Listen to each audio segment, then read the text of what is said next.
ओम श्री गुरुवे नमः। ओम शांति शांति शांति। प्रणाम भगवान। भगवान अभी हमारा सत्संग मुंडक सुधा मुंडक उपनिषद प्रवचन श्री स्वामी अखंडानंद सरस्वती जी महाराज द्वारा विरचित और स्वामी जी ने प्रवचन के माध्यम से व्याख्या की है। प्रवचन नंबर 11 मंत्र नंबर 12 और 13 की व्याख्या लेते हैं भगवान। एपिसोड नंबर 4 के माध्यम से स्वामी जी बताते हैं, तो काम धंधा बढ़ाना दूसरी बात है। बोले कि नहीं बाबा, हम तो काम धंधा बढ़ाते नहीं, हम तो जितना विहित है उतना ही काम करते हैं। बोले संध्या वंदन करते हैं कि हाँ करते हैं, अग्निहोत्र करते हैं कि हाँ करते हैं, थोड़ा यज्ञ करते हैं, थोड़ा दान करते हैं।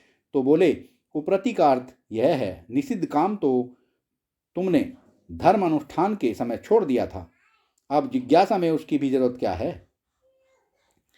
जो बुरे कर्म हैं उनको छोड़कर तो पहले भले मानुष बने थे, अब भले मानुष बनने पर भी, धर्मात्मा होने पर भी धर्म अनुकूल जो कर्म है कि आओ एक बड़ा भारी उत्सव कर दें।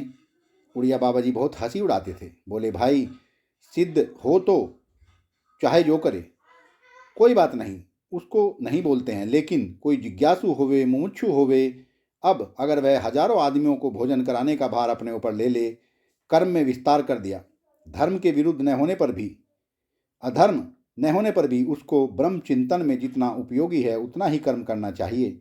यह उपरति का अर्थ है। इसके लिए पाप यही है कि वह ब्रह्म चिंतन का जो विरोधी है उस कर्म में लग रहा है, इसको उपरति बोलते हैं। तितिक्षा, तितिक्षा करने का अर्थ है कि कोई दुख आ जाए तो सह लो, दुख उत्पन्न नहीं करता। दुख उत्पन्न नहीं करना यह नहीं कि आग जलाकर तापने के लिए बैठ गए, पंचाग्नि, अब सारी शक्ति तो इसमें लग रही है, ब्रह्म विचार क्या होगा। वहाँ तो झरझर पसीना गिर रहा है, सिर पर आग लगी हुई है, आगे आए बाएं, आगे आग, बाएं आग, दाहिने आग, पीछे आग, सूर्य की आग, बालू की आग, आग के बीच में बैठे हैं। बोले हम तितिक्षा कर रहे हैं। तितिक्षा नहीं कर रहे हो, ब्रह्म चिंतन के लिए जैसी शांति चाहिए उसको मटिया मेट कर रहे हो। वाह भगवान वाह। तो शास्त्रोक्त तितिक्षा भी नहीं चाहिए। अपने आप जो आवेश हो सह लेना, उसके लिए नया नहीं पैदा करना। यह देखो, ये शिष्य के गुण हैं, ये जिज्ञासु के लक्षण हैं। श्रद्धा, श्रद्धा से अभिप्राय स्वामी जी ने एक्सप्लेन किया है कि एक ने कहा कि देखो भाई, हमको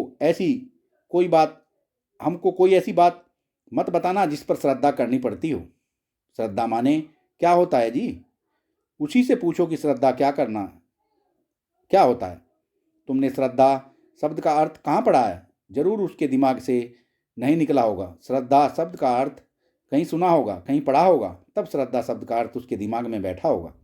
हम कहते हैं कि आप एक अक्षर ऐसा बताओ, कै खे गै घे, जो आपको बिना सिखाए आ गया हो। किसी पर आपने श्रद्धा करके तब तो कै खे गै घे सीखा है।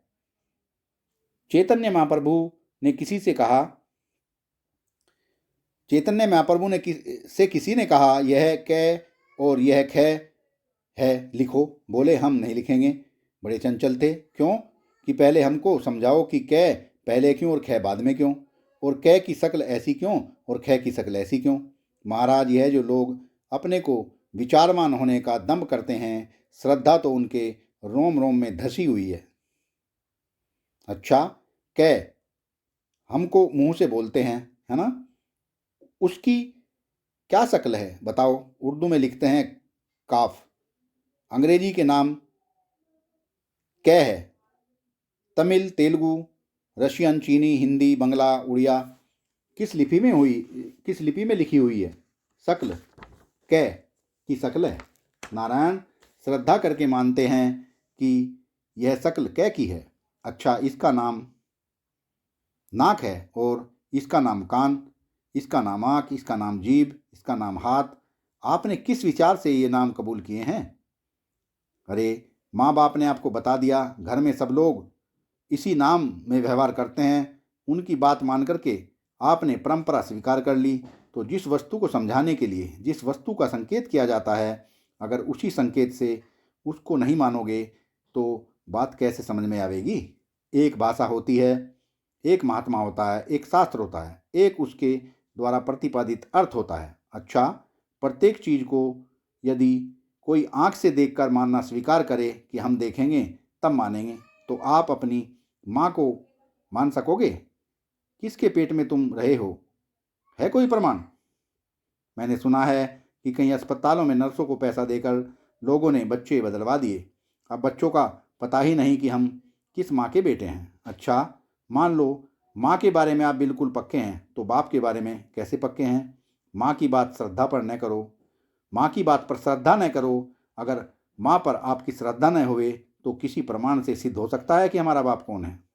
महाराज, यह ईश्वर ही बेचारा ऐसा गरीब है कि लोग उसको सिद्ध करने के लिए सबूत की जरूरत समझते हैं। अपने बाप की सिद्धि के लिए किसी को प्रमाण की, सबूत की जरूरत नहीं है, और बेचारे गरीब ईश्वर के लिए बोले प्रमाण चाहिए। श्रद्धा के बिना नारायण आप भोजन नहीं कर सकते। रसोइये पर श्रद्धा न हो तो भोजन नहीं कर सकते। डॉक्टर पर श्रद्धा न हो तो दवाई नहीं ले सकते। नाई पर श्रद्धा न हो तो बाल नहीं बनवा सकते। कहने का अभिप्राय यह है कि श्रद्धा चाहिए। श्रद्धा भी किस पर? देखो, अभिमान निवर्तक वृत्ति का नाम श्रद्धा है। अपनी बुद्धि का, विद्या का, बड़प्पन का जो अभिमान है, उस अभिमान की निवृत्ति होती है श्रद्धा से, और वैध कर्म प्रवृत्ति की निवृत्ति होती है उपरति से, और वैध भोग की निवृत्ति होती है दम, और वैध वृत्तियों की निवृत्ति होती है, और दम से और वैध वृत्तियों की निवृत्ति होती है शांति से, और समाधान माने विक्षेप की निवृत्ति।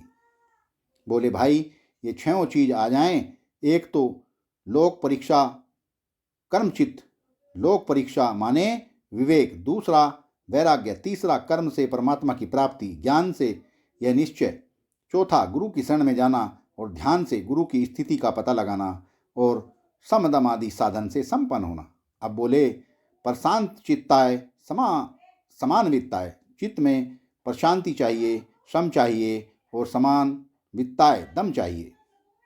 अब आपको सद्गुणों के बारे में एक बात सुनाते हैं।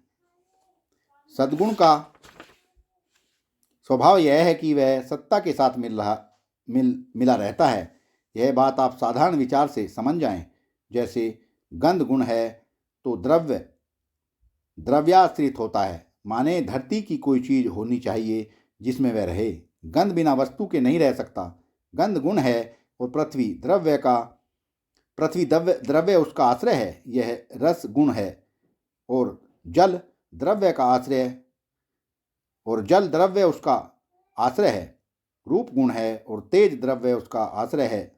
स्पर्श गुण है, वायु द्रव्य उसका आश्रय है। तो यह सद्गुण क्या है? सद्गुण है सत्ता का गुण। सत्ता माने अस्तित्व,